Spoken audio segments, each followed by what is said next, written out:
Hello दोस्तों, कैसे हैं आप लोग। उम्मीद करता हूं आप सब अच्छे होंगे। दोस्तों, आज के वीडियो में हम लोग पढ़ने वाले हैं भूमि सुधार के बारे में, लैंड रिफॉर्म्स के बारे में। चलिए टॉपिक बता देता हूं कि क्या क्या टॉपिक पर हम लोग इस वीडियो में पढ़ेंगे। देखिए, पहले तो भूमि सुधार के बारे में पढ़ेंगे कि भूमि सुधार क्या है, ठीक है, किस तरह से होता है। उसके बाद हम लोग संस्थागत सुधार और तकनीकी सुधार के बारे में बात करेंगे।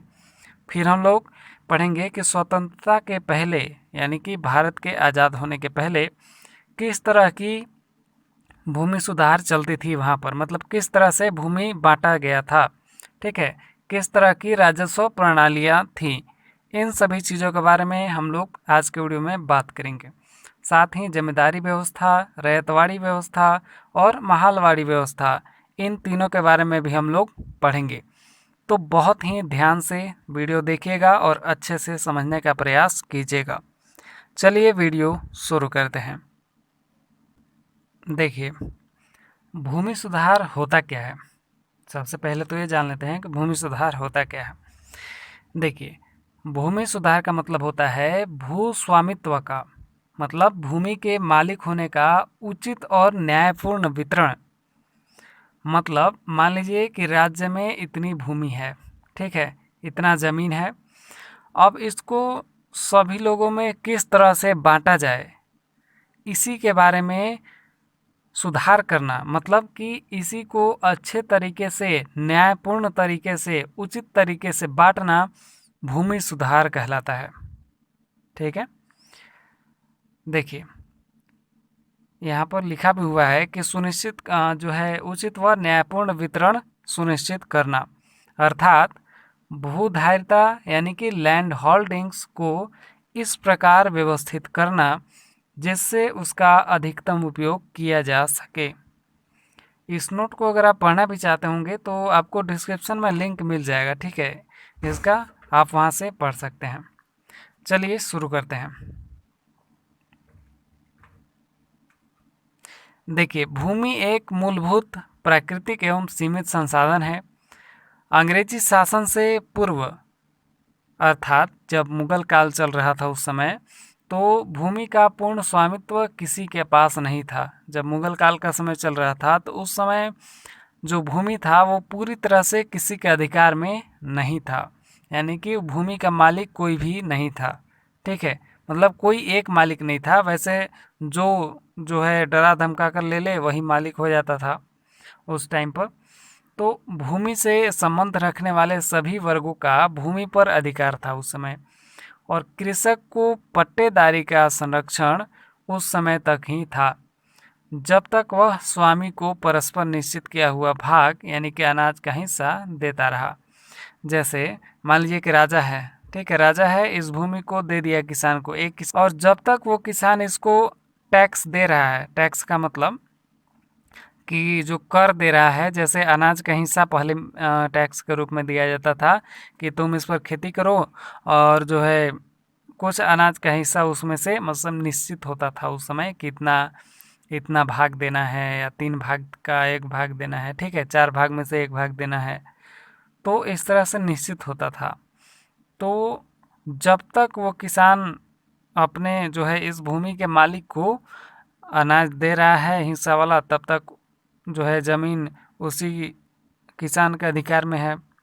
अब जब देना बंद कर दिया तो जो है क्या करेगा, राजा अपना ज़मीन वापस ले लेगा कि चलो अब नहीं दे रहे हो अनाज का हिस्सा, तो अब तुमको ज़मीन हम नहीं देंगे, अब किसी और को दे देंगे।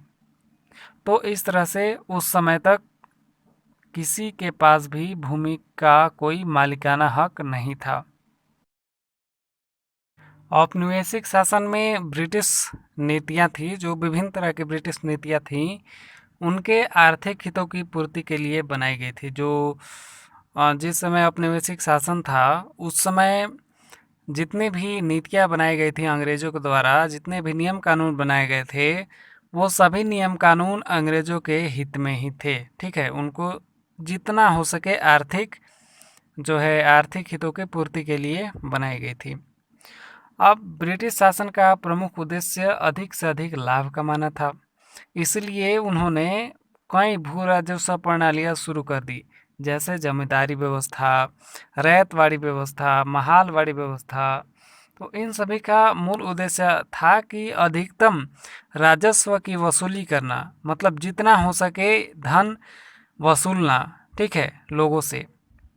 तो इस प्रकार प्रचलित नीतियों एवं व्यवस्थाओं के कारण भू स्वामित्व का असंतुलित वितरण देखने को मिलता है।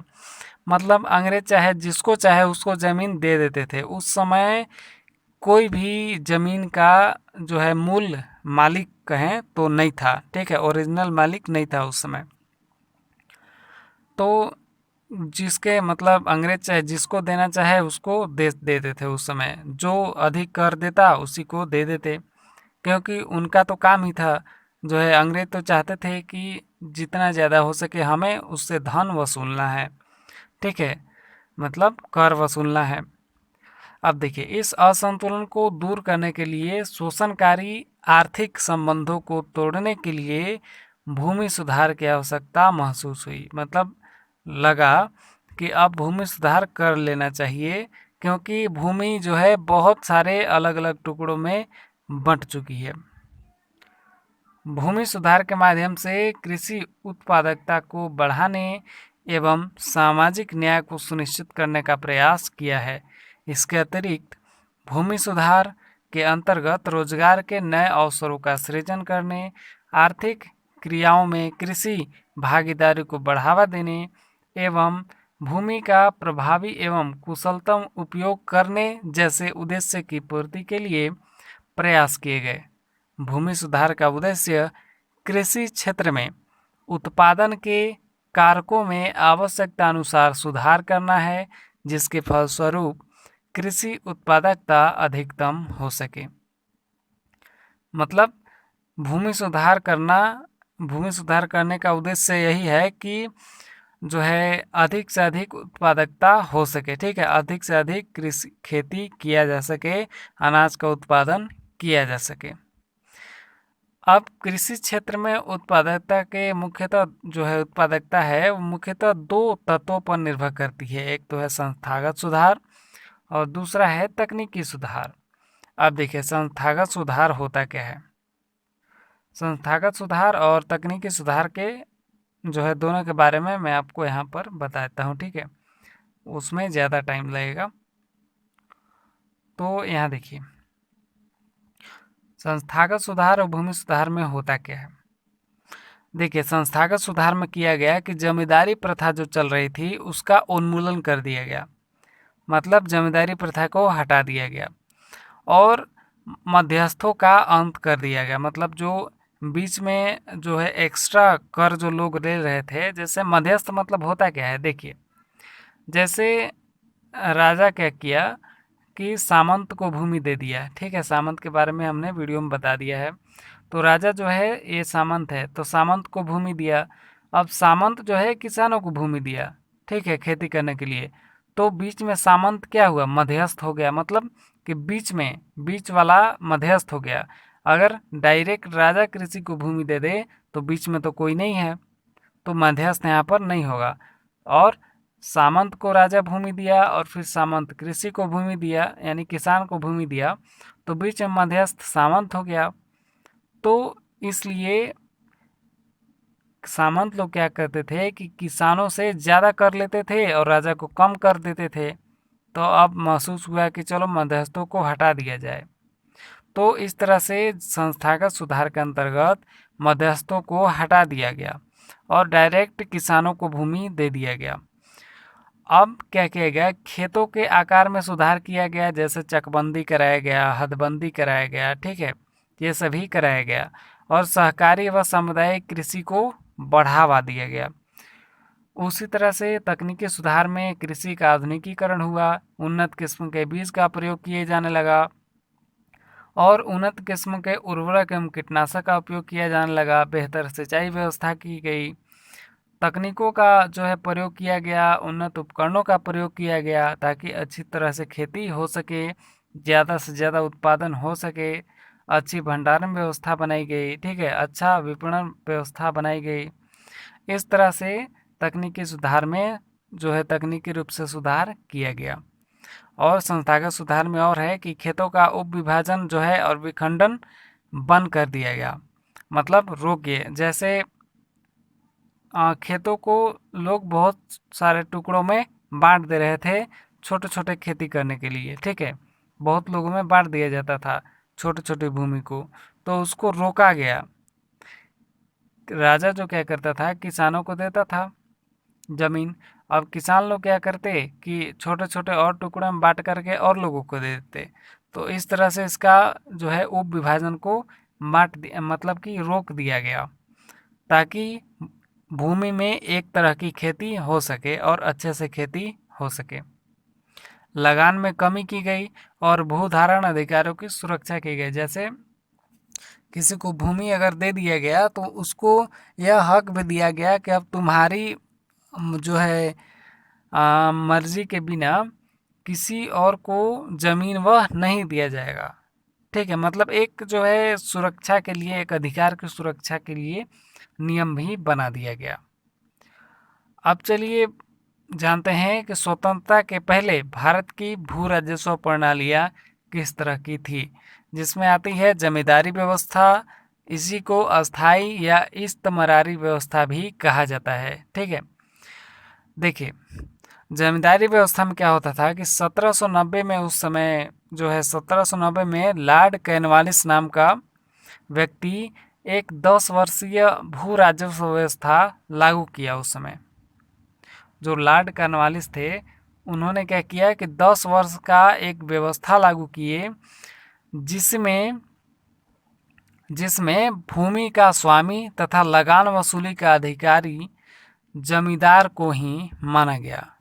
अतः इसे जमींदारी या मालगुजारी व्यवस्था भी कहते हैं। मतलब इस व्यवस्था में क्या किया गया कि 10 वर्ष का एक नियम बनाया गया कि 10 वर्ष यानी अगले 10 वर्ष तक, लॉर्ड कॉर्नवालिस ने बनाया कि अगले 10 वर्ष तक भूमि का स्वामी जो है जमींदार होता था। तो जो वसूली का अधिकारी है, मतलब कि कर वसूलने का अधिकार है, वो जमींदार को ही दे दिया गया। इसलिए इसको जमींदारी व्यवस्था या मालगुजारी व्यवस्था कहा जाता है। 1793 में कॉर्नवालिस ने क्या किया कि 10 वर्षीय व्यवस्था को बदल कर अस्थायी कर दिया। उसको अच्छा लगा कि चलो बढ़िया है और आसान भी हो रहा है, तो इसलिए उसने 10 वर्ष के लिए लागू किया था। तो उसको अब अस्थायी रूप से अनंत समय के लिए कर दिया, क्योंकि उसका आकलन था कि भू राजस्व संबंधी प्रयोगों के लिए 10 वर्ष का समय बहुत अल्प है। लगान वसूली का 10/11 भाग सरकार का तथा शेष 1/11 भाग जमींदारों हेतु निहित किया गया। मतलब जो जमींदार लोग थे वो जितना कर वसूलते थे उसका 11वां में से 1 भाग, ठीक है, अपने खुद रखते थे और 10वां भाग जो है सरकार को देते थे। इस व्यवस्था की सबसे बड़ी खामी यह थी कि यह स्पष्ट नहीं किया गया था कि जमींदार को किसानों से कितना लगान वसूलना है, जिससे अधिक लगान वसूली का फ़ायदा जमींदारों को मिला। जमींदार जो है अधिक ज़्यादा जितना हो सके उतना जो है लगान वसूलते थे और सरकार को कम देते थे। इसका यह परिणाम हुआ कि जमींदारों का किसानों पर धीरे धीरे शोषण बढ़ने लगा, क्योंकि जमींदार धीरे धीरे अमीर होते गए, धीरे धीरे शक्तिशाली बनते गए, क्योंकि उनके पास धन ज़्यादा हो गया। तो इस तरह से किसानों पर शोषण बढ़ने लगा। अब 1793 के एक नियम लागू किया गया, विनियम 14। उसके द्वारा सरकार को जमींदार की संपत्ति जब्त करने का अधिकार मिला और 1794 में सूर्यास्त का नियम लागू कर दिया गया। अर्थात नियत समय तक यदि सरकार के पास लगान या राजस्व नहीं पहुंचा तो उसकी जमींदारी नीलाम कर दी जाएगी। यह व्यवस्था यानी कि जमींदारी व्यवस्था भारत के 19% भाग पर लागू की गई थी, जिसमें बंगाल, बिहार, उड़ीसा के अतिरिक्त बनारस और उत्तरी कर्नाटक के क्षेत्र भी शामिल थे। अब जमींदारी व्यवस्था लागू की गई तो उसके प्रभाव क्या पड़ा? जमींदारी व्यवस्था का प्रभाव क्या पड़ा, चलिए उसके बारे में जानते हैं। देखिए 1812 तक संशोधनों के द्वारा जमींदारों को यह अधिकार दे दिया गया कि लगान न देने वाले किसानों की जमीन बिना न्यायालयों की पूर्व अनुमति के वे जब्त कर सकते हैं।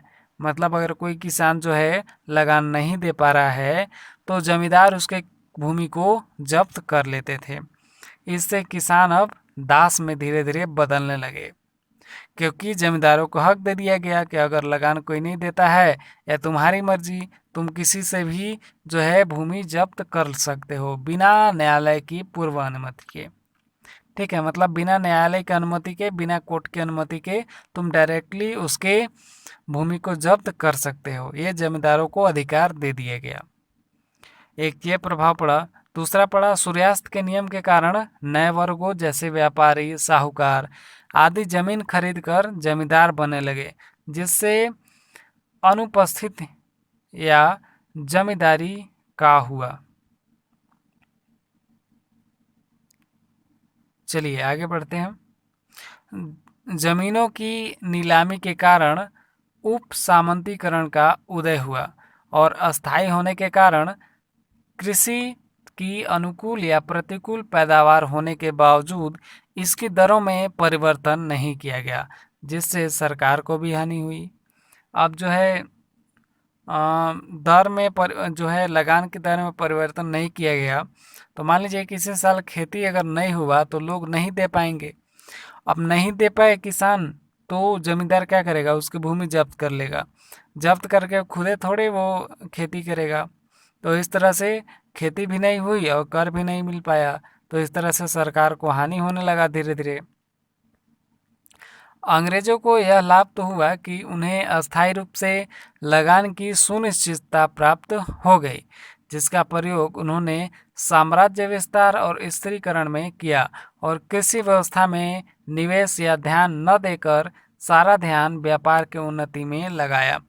मतलब जितने भी उसको लगान वगैरह मिल रहा था अंग्रेजी सरकार को, उससे वो अपना साम्राज्य का विस्तार करने लगा और कृषि में ज़्यादा ध्यान नहीं दिया, क्योंकि किसान लोग थे वो खेती वेती कर ही रहे थे और जो है लगान भी दे रहे थे, तो सरकार को ज़्यादा ध्यान देने की आवश्यकता नहीं थी।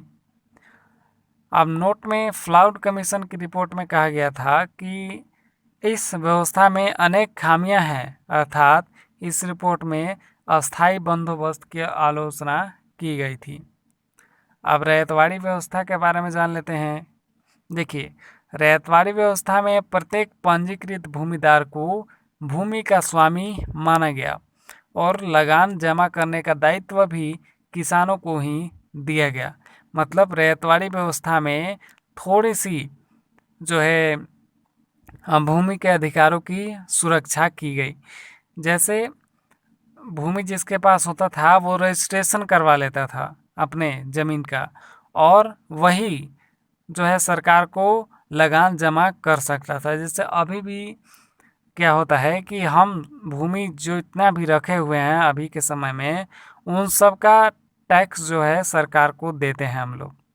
ठीक है, तो इसी तरह से पहले की तरह भी, मतलब अभी जो हमारे पास जितनी भूमि है, अभी जो है आपके पास भी होगी भूमि, तो जितनी भी भूमि है उसका टैक्स हम लोग सरकार को देते हैं हर साल।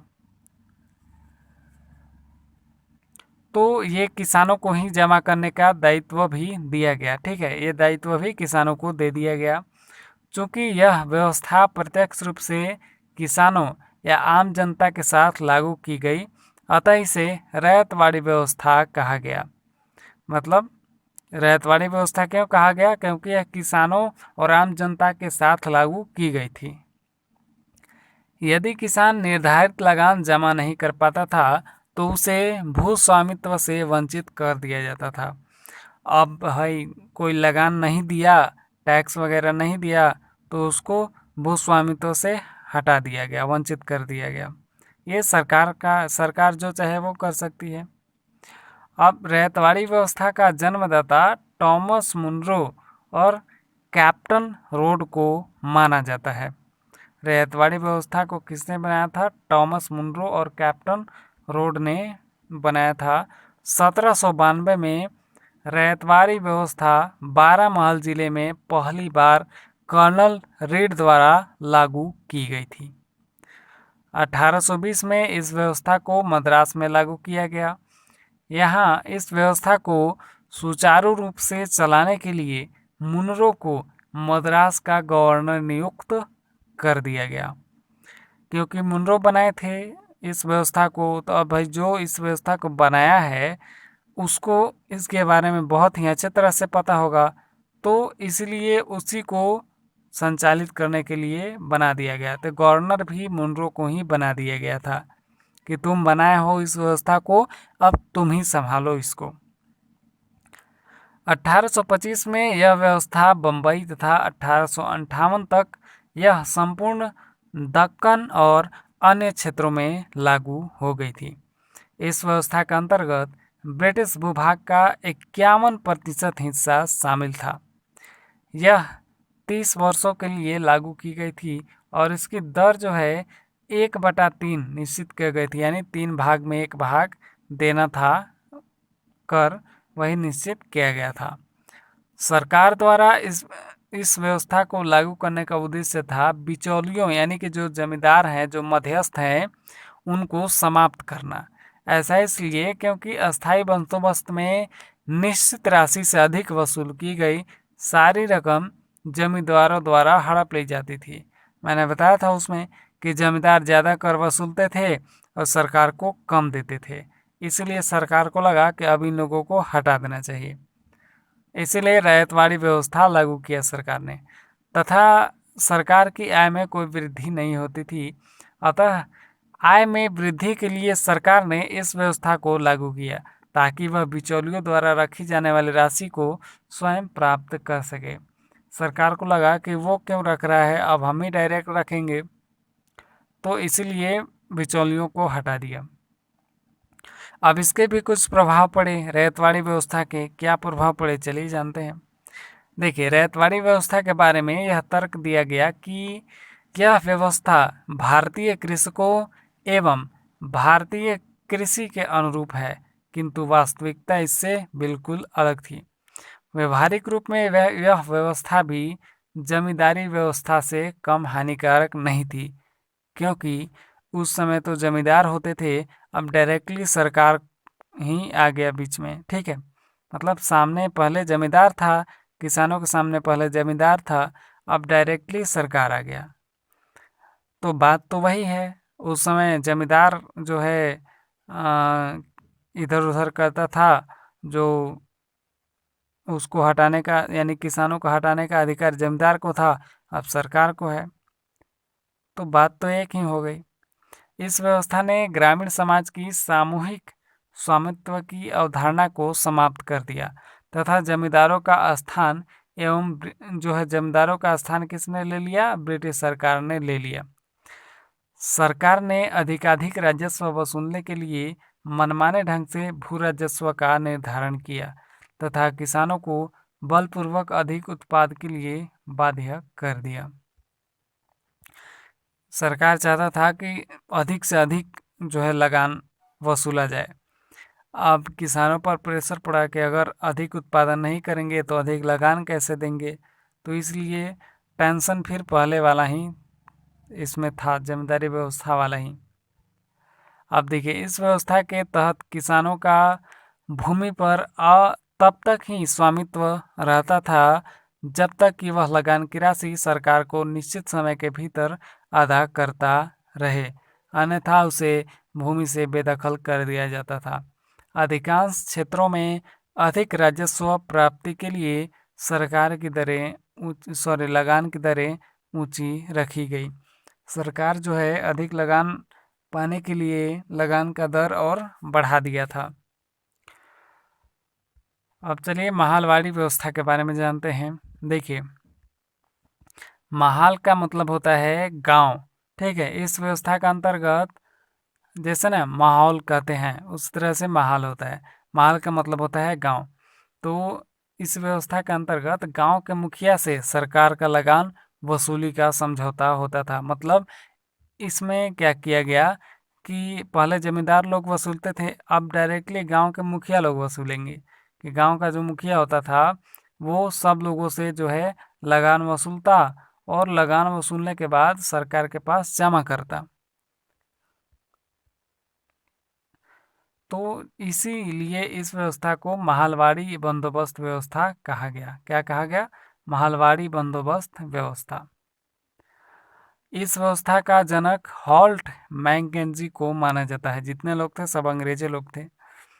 इसने 1819 के अपने प्रतिवेदन में महलवाड़ी व्यवस्था का सूत्रपात किया, जिसे सर्वप्रथम 1822 में कानूनी रूप से लागू किया गया था।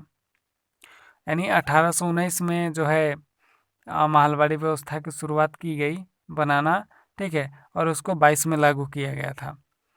1833 में मार्टिन बर्ड तथा जेम्स टॉमसन के बंदोबस्त में यह अपने सबसे बेहतर रूप में सामने आई। यह व्यवस्था मध्य प्रांत यानी उत्तर प्रदेश हो गया, पंजाब हो गया, ठीक है, इन सभी में लागू की गई तथा इस व्यवस्था के अंतर्गत ब्रिटिश भारत की भूमि का 30% भाग सम्मिलित था। यानी कि जो ब्रिटिश शासित भूमि था उसमें 30% भाग पर ही इस व्यवस्था को लगाया गया था। इस व्यवस्था का अंतर्गत भू राजस्व का निर्धारण समूचे ग्राम के उत्पादन के आधार पर किया जाता था तथा महाल के समस्त भूस्वामियों के भू राजस्व का निर्धारण संयुक्त रूप से किया गया था। मतलब अब किया गया था कि पूरा गांव मिलकर के इतना टैक्स हमें देगा, इतना लगान हमें देगा। पहले तो किसानों पर था कि हाँ, एक एक किसानों को इतना इतना देना होता था, लेकिन अब नहीं, अब डायरेक्ट पूरे गांव को एक साथ मिल करके उतना लगान दे देना है, ठीक है, एक निश्चित किया हुआ होता था।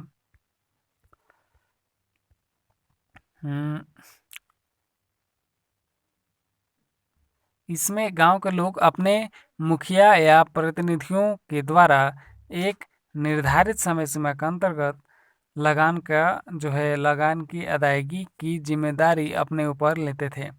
मतलब जो गांव के मुखिया होते थे वही जो है जिम्मेदारी लेते थे कि इतने समय के अंदर हम जो है अपने गांव के लगान को सरकार के पास जमा कर देंगे। तो इस तरह से महलवाड़ी व्यवस्था काम कर रही थी। इसके कुछ प्रभाव भी पड़े।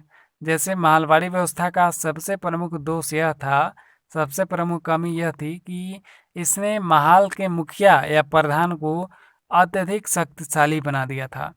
किसानों को भूमि से बेदखल कर देने के अधिकार से उनकी शक्ति अत्यधिक बढ़ गई। मुखिया को मतलब सामंत जैसा ही बना दिया गया, समझिए। तो सामंतों को भी अधिकार था कि अगर लगान नहीं दे रहा है तो भूमि से बेदखल कर दो, और मुखिया को भी बना दिया गया कि भूमि अगर लगान नहीं दे रहा है कोई किसान तो उसको भी भूमि से बेदखल कर दो। तो इस तरह से मुखिया जो है बहुत अधिक शक्तिशाली हो गया।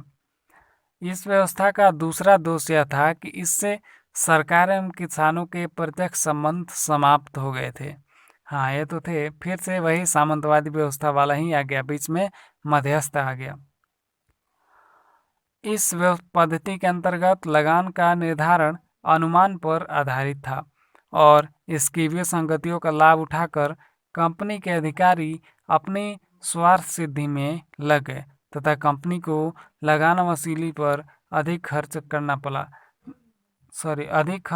पड़ा, जिसके परिणाम स्वरूप यह व्यवस्था बुरी तरह विफल रही। ये व्यवस्था भी पूरी तरह से विफल रहा। तो आई होप कि आप यहाँ तक अच्छे से समझ गए होंगे जमींदारी व्यवस्था, और जो है इस्तेमारी व्यवस्था उसी को कहा जाता है, जमींदारी व्यवस्था को ही। और फिर रैयतवाड़ी व्यवस्था और महलवाड़ी व्यवस्था, ये तीनों को हमने बहुत ही अच्छे से समझ लिया है। चलिए अब वीडियो लास्ट करते हैं, बहुत ही लंबा वीडियो हो गया है। देखने के लिए धन्यवाद। मिलते हैं अगले वीडियो में नए टॉपिक के साथ, तब तक के लिए धन्यवाद।